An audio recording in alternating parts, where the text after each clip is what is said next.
Hello viewers, welcome to Super Brain. Third sum பார்க்கலாம். The dimensions of your hall is 10 meter into 9 meter into 8 meter கொடுத்திருக்காங்க. இங்க பாத்தீங்கன்னா dimensions எல்லாமே நமக்கு மீட்டர்ல தான் இருக்கு. சோ எதுவுமே நம்ம சேஞ்ச் பண்ண வேண்டியது இல்லை. இந்த மாதிரி கொடுத்தாங்கன்னா இது L, இது B, இது H ஆர்டரா தான் இருக்கும். Find the cost of whitewashing the walls and ceiling at the rate of 8 rupees 50 paise per meter square சொல்லியிருக்காங்க. இப்போ என்ன கண்டுபிடிக்க சொல்லியிருக்காங்கன்னா வாலுக்கும் சீலிங்க்கும் ஒயிட் வாஷ் பண்ணா எவ்வளோ காஸ்ட் ஆகும் அப்படின்னு கேட்குறாங்க. per மீட்டர் ஸ்கொயருக்கு வந்து இவ்வளோ செலவாகும் அப்படின்னு சொல்லியிருக்காங்க. அப்போ நம்ம என்ன பண்ணணும்னா வாலும் சீலிங்கும் எவ்வளோ ஏரியா வருதுன்னு முதல்ல நம்ம கண்டுபிடிச்சிக்கணும். அதுக்கப்புறம் அதுக்கு எவ்வளோ டோட்டலாக செலவாகுது அப்படின்னு கண்டுபிடிக்கணும். இப்போ நம்ம இங்கே எந்த ஏரியா கண்டுபிடிக்கணும்னு பார்த்தீங்கன்னா டோட்டல் சர்ஃபேஸ் ஏரியாவா இல்லைன்னா லேட்ரல் சர்ஃபேஸ் ஏரியா கண்டுபிடிக்கணும் அப்படின்னு பார்த்தீங்கன்னா நமக்கு இங்கே டோட்டல் கேட்கல. ஏன்னா வாலுக்கும் சீலிங்க்கு மட்டும் தான் சொல்லியிருக்காங்க. வால்ஸ் அப்படின்னு சொன்னாவே நம்ம சுற்றி இருக்கிறது மட்டும்தான் வரும், டாப்பும் பாட்டமும் நமக்கு வராது. ஸோ அப்படி வரும்போது நம்ம லேட்ரல் சர்ஃபேஸ் ஏரியா தான் கண்டுபிடிக்கணும். அதுக்கப்புறம் சீலிங்குக்கும் சொல்லியிருக்காங்க. சீலிங் அப்படின்னு சொல்லும்போது டாப்பு. ஸோ டாப்பில் பார்த்தீங்கன்னா நமக்கு லென்த்தும் பிரெத்தும் தான் இருக்கும். ஸோ அதோடைய ஏரியா கண்டுபிடிக்கணும்னா நமக்கு L × B நமக்கு வந்துடும். ஸோ இது உங்களுக்கு புரியலன்னா ஃபர்ஸ்ட் சம்மில் நான் கிளியராக சொல்லியிருக்கேன், நீங்கள் அதில் போய் பார்த்துக்கலாம். அப்போ நம்ம என்ன பண்ணோம்னா LSA கண்டுபிடிக்கணும், அது கூட ஒரு L × B-யை ஆட் பண்ணணும். அப்போ தான் நமக்கு வந்து வால்ஸ் அண்ட் சீலிங்குடைய ஏரியா நமக்கு கிடைக்கும். ஸோ ஃபர்ஸ்ட் நம்ம என்ன பண்ணலாம்னா என்ன கொடுத்துருக்காங்களோ அதை எடுத்து எழுதிக்கலாம். கிவன் போட்டுக்கோங்க. L பார்த்தீங்கன்னா 10 மீட்டர் கொடுத்துருக்காங்க, B பார்த்தீங்கன்னா 9 மீட்டர் கொடுத்துருக்காங்க, அண்ட் H பார்த்தீங்கன்னா 8 மீட்டர். LBH எப்பவுமே இந்த ஆர்டரில் தான் இருக்கும். டைமென்ஷன்ஸ் எடுத்து எழுதிக்கலாம். நெக்ஸ்ட் என்ன சொல்லியிருக்காங்கன்னா வால்ஸ் அப்படின்னு சொல்லும் போது நான் என்ன கண்டுபிடிக்கணும்னு சொல்லியிருக்கேன், LSA தான் கண்டுபிடிக்கணும். So LSA equal to formula பார்த்தீங்கன்னா 2H × L + B square units.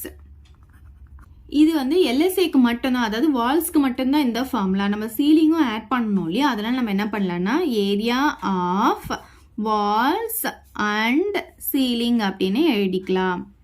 Equal to இந்த LSAவை எழுதிக்கலாம். இந்த வாலோடைய ஏரியா அப்படின்னு சொல்லும் போது நமக்கு LSA வரும், பிளஸ் சீலிங் அப்படின்னு சொல்லும் போது டாப்ல இருக்கிறது இல்லையா, டாப்ல இருக்கிறது வந்து L × B. பாட்டம் வந்து நம்ம எடுக்க மாட்டோம், ஏன்னா ஃப்ளோருக்கு வந்து நம்ம பெயிண்ட் பண்ண மாட்டோம். ஸோ அதனால வந்து டாப் மட்டும் தான் எடுத்துக்கிறோம். அதுக்கு ஏரியா வந்து L × B.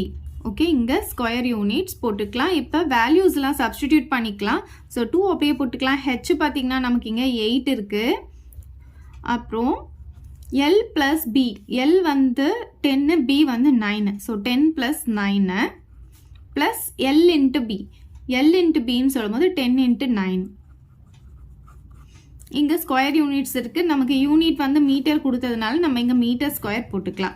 ஸோ இது ரெண்டும் மல்டிப்ளை பண்ணும் போது 16 ஆகும். இது ரெண்டுத்தையும் ஆட் பண்ணும் போது நமக்கு 19 வரும். இங்கே வந்து மல்டிப்ளை சிம்பிள் இருக்கிறதா அர்த்தம். இது ரெண்டும் மல்டிப்ளைல இருக்குது. ஸோ அதனால நான் மல்டிப்ளைல போட்டிருக்கேன். இது ரெண்டுத்துக்கும் தனியாக ப்ராக்கெட் போட்டுக்கோங்க. அதுக்கப்புறம் L × B மல்டிப்ளை பண்ண போகிறோம். ஸோ 10 × 9 வந்து 19 நமக்கு கிடைக்கும். இங்கே மீட்டர் ஸ்கொயர் போட்டுக்கலாம். இப்போ இதை வந்து நம்ம மல்டிப்ளை பண்ணிக்கலாம். 16 × 19 பார்த்தீங்கன்னா 54, பேலன்ஸ் 5, 9, 14 வரும். இங்கே 6, 1, 4, 10, பேலன்ஸ் 1, 304 நமக்கு கிடைக்குது. ப்ளஸ் 90 மீட்டர் ஸ்கொயர் வந்துடும். இப்போ இது ரெண்டுத்தையும் நம்ம ஆட் பண்ணும்போது 394 வந்து நமக்கு கிடைக்கும். ஸோ டோட்டல் ஏரியா வந்து நமக்கு 394 மீட்டர் ஸ்கொயர்னு கிடைக்குது.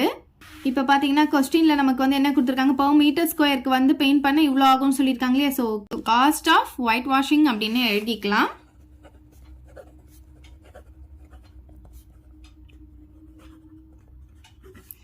per metre square equal to 8 rupees 50 paise கொடுத்துருக்காங்க per மீட்டர் ஸ்கொயர். அதை எடுத்து எழுதியாச்சு. இப்போ நம்ம என்ன கண்டுபிடிக்கணும்னா total cost of white washing equal to இங்கே நமக்கு என்ன வந்திருக்கு 394 வந்திருக்கா, அது கூட இந்த 8 rupees 50 paise நம்ம மல்டிப்ளை பண்ணோன்னா நமக்கு டோட்டல் காஸ்ட் கிடச்சிடும். சரி, இப்போ பாருங்கள் 394 × ₹8.50 போட்டுக்கிறேன். இங்கே பார்த்தீங்கன்னா 0 இருக்கா ஃபஸ்ட்டு. ஸோ 0 நான் அப்படியே போட்டுக்கிட்டேன். அதுக்கப்புறமா இந்த 4 கூட 5 மல்டிப்ளை பண்ணும்போது 20, பேலன்ஸ் 2, அப்புறம் இது 45, இது 47, பேலன்ஸ் 4, இங்கே பார்த்தீங்கன்னா 15, 15 + 4 வந்து 19 வந்துடும்.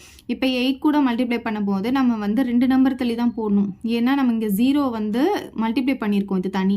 இது கூட மல்டிப்ளை பண்ணும்போது இந்த 0 வந்தது. ஸோ இங்கே தான் நம்ம போடணும். 8 4s are 32, பேலன்ஸ் 3, இங்கே பார்த்தீங்கன்னா 72, 75, பேலன்ஸ் 7, அப்புறம் வந்து 24 + 7 வந்து 31 வரும். 0 0 9 14, பேலன்ஸ் 1 3 3.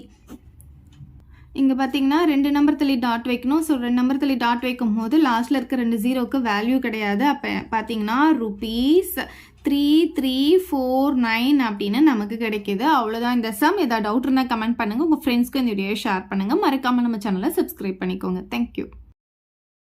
இந்த வீடியோ உங்களுக்கு பிடிச்சா லைக் பண்ணுங்க, ஷேர் பண்ணுங்க. இது வரைக்கும் நம்ம சேனலை சப்ஸ்கிரைப் பண்ணாதவங்க சப்ஸ்கிரைப் பண்ணிடுங்க.